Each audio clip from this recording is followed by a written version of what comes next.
আজ খাসির চর্বি দিয়ে এমন একটা রেসিপি বানাবো না যা একবার বানালে দুবেলাতেই ছুটি।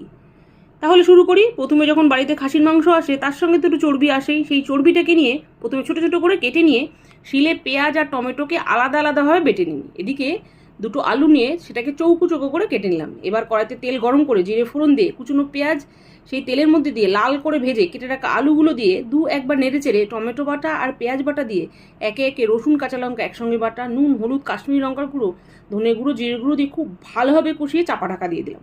আলু প্রায় 50% সেদ্ধ হয়ে গেলে এবার কেটে রাখা চর্বিগুলোকে সেই আলুর উপরে পরপর দিয়ে কিছু পর ঢাকা দিয়ে খুব সাবধানে নেড়ে চেড়ে আলু প্রায় সেদ্ধ হয়ে গেলে এবার পরিমাণ মতো জল দিয়ে ঝোল ফুটে এলে এবার খুব সাবধানে নেড়ে চেড়ে দিলাম। বলছি, এই রেসিপিতে কিন্তু আলু আর চর্বিগুলো গোটা গোটা থাকলেই ভালো হয়।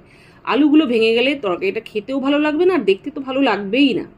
সব শেষে ওপর দিয়ে গরম মশলা দিয়ে গ্যাস বন্ধ করলে রেডি সুস্বাদু খাসির চর্বি দিয়ে আলুর নতুন ধরনের রেসিপি। ব্যাস, এভাবে একবার রেসিপিটা বানান। রেসিপিটা এমন চমৎকার যে সকালে ব্রেকফাস্ট থেকে শুরু করে লাঞ্চ ডিনারে যখন ইচ্ছা আপনি আইটেমটা সাথে রাখতে পারেন।